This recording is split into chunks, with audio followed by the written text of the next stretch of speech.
Monsieur Jean-Marie Ciamporciero, président de l'association La Mancha, vous organisez la Cinémovida 2015. Pouvez-vous me présenter l'association La Mancha? Oui, tout d'abord, La Mancha signifie Mouvement d'amitié normand pour la culture hispano-américaine. Donc cette association existe depuis déjà une trentaine d'années. Donc depuis 30 ans, elle véhicule des idées comme le respect des autres, la lutte contre la discrimination, la liberté de parole. Et on véhicule toujours des idées pendant ces 15 jours d'édition sur le cinéma hispano-américain, ce qui est très important. Et c'est la 25e édition de la Cinémovida qui va avoir lieu à Cherbourg, donc du 16 janvier au 3 février, en partenariat avec la mairie, bien sûr, la CUC, le site universitaire et surtout qui diffusera 14 films, dont 6 en avant-première. Pouvez-vous nous présenter le principe exactement de la Cinémovida? Le principe, il y a 25 ans, ça a été créé pour diffuser, faire partager aux Cherbourgeois et aux scolaires surtout. C'est un outil pédagogique aussi qui est emprunté par les professeurs d'espagnol, de la CUC et aussi les collèges qui viennent de Saint-Va, Saint-Pierre, dans la Hague aussi, il y a Beaumont qui était venu. Donc c'est de diffuser la culture hispano-américaine à travers des films qui sont en version originale mais sous-titrés. Donc autour de ces films, ces projections, donc gravitent des expositions, des concerts et des conférences. Donc cette année, on a mis à l'honneur l'Argentine. Chaque année, on met un pays à l'honneur. Donc pourquoi l'Argentine ? Parce que c'est un pays qui mérite d'être connu. On sort un petit peu des clichés genre tango, malgré que le tango sera très présent, on ne peut pas oublier le tango, mais aussi parler du péronisme, parler de l'émigration européenne en Argentine, des gauchos bien sûr, qui sont un petit peu le symbole culturel de l'Argentine, et aborder aussi des thèmes culinaires comme les empanadas, puisqu'on a sur un atelier pour fabriquer des empanadas, cette espèce de petites tourtes fourrées à la viande argentine. On fera goûter du maté aussi, qui est une boisson typique de l'Argentine. Quelle est la fréquentation du festival en moyenne? Alors en moyenne, sur le cinéma, on peut compter 10 à 15 000 personnes qui pendant 15 jours vont venir assister aux conférences, aux films qui leur sont proposés sur la CUC. Comment peut-on devenir membre ou bénévole de l'association La Mancha? Il suffit d'adhérer en allant sur notre site associationlamancha.fr. Vous avez tout le programme qui défile et vous avez un contact qui permet de solliciter soit un rendez-vous avec nous ou de participer bénévolement à une des actions que l'on mène et aussi devenir adhérent, puisque en dehors des aides financières que l'on a par les institutionnels, l'apport des adhérents est très important. Il y a l'apport humain aussi, bien sûr, qu'il ne faut pas négliger, mais l'apport financier nous permet de faire aussi beaucoup de choses ensemble. Quelles autres manifestations organisez-vous par le biais de La Mancha? Alors, par le biais de La Mancha, il y a un mois, on a organisé un flamenco, un tablao flamenco, une rencontre de flamenco avec les adhérents. On a fait Passion Cheval dans la Hague, donc c'était au château de Flamanville il y a 2 ans. On espère rééditer ce spectacle. C'était cheval et flamenco. Et par le biais de cette 25e Cinémovida, l'association qui s'appelle La Tangomanie est venue se joindre à nous.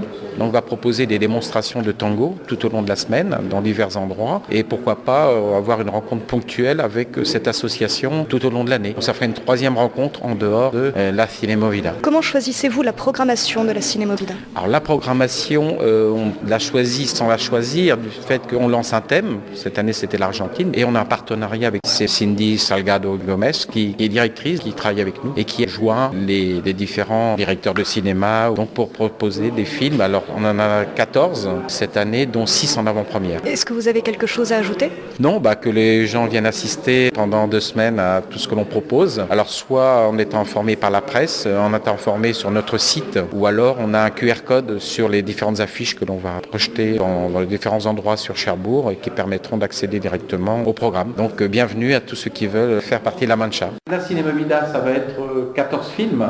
Donc 6 en avant-première, qui vont être projetés du 19 janvier au 3 février. Le jour de l'inauguration, il y a M. Gilbert Godefroy de la Tangomanie qui fera une démonstration aussi de tango. Il y aura des dédicaces de 2 auteurs argentins qu'on a invités.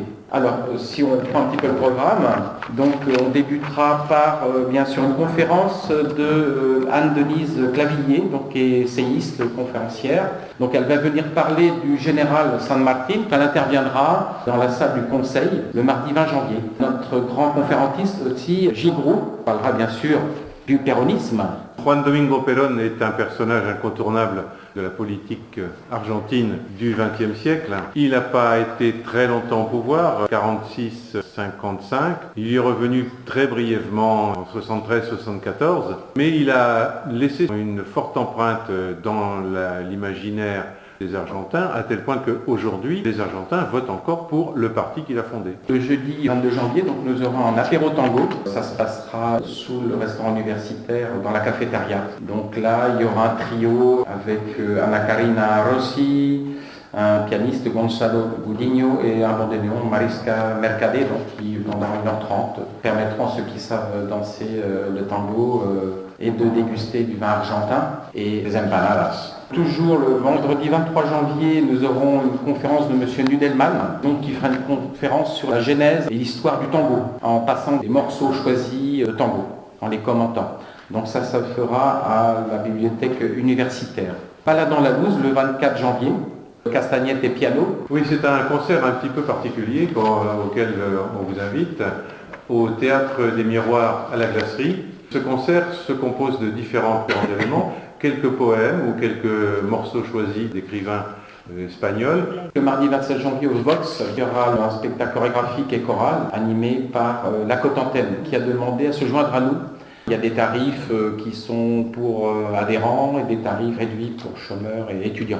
Le 28 janvier, le mercredi, Madame Alicia Dujourné, donc Ortiz, qui présentera la crise de 2001 en Argentine, a vu naître un autre genre de travailleurs, les cartoneros. Le 29 janvier, c'est toute une journée qui est consacrée à l'Argentine, à l'IUT, Cherbourg-Manche, une journée d'espagnol, la langue espagnole. Donc on va concocter toute une journée. Le programme va être bientôt établi chronologiquement parce qu'on a mis plein de choses dedans. Il y aura des cours de tango. Alors il y a l'expo de Mafalda. Ils seront cette journée du 29 à l'IUT et après on la déplacera pendant une semaine à la bibliothèque universitaire. Donc il y aura des jeux, des concours, puisqu'il y a un pack à gagner sur Mafalda. On fera un stand de cuisine argentine en espagnol, d'empanadas. On fera des dégustations de maté.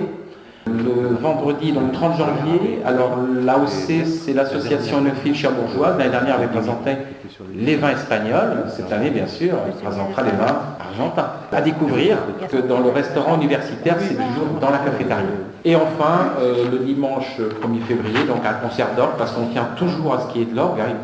Alors le seul orgue ibérique est à Saint-Pierre-Saint-Paul, dans le Grand Ouest. Et chaque année, il y a beaucoup de gens qui sont intéressés par l'orgue ibérique. Voilà, merci. Je vais laisser la parole à Cindy, qui va vous parler un petit peu du cinéma, parce que là, le cinéma, c'est quand même le cinéma. Bon, il y a 14 films, quoi vous dire, je les aime tous. Je pense que vous allez tous trouver votre compte dedans. Il y a de la comédie espagnole, avec les sons des fois par le film. On a beaucoup des avant-premières, des films qui s'étaient présentés au Festival des Cannes de l'année dernière.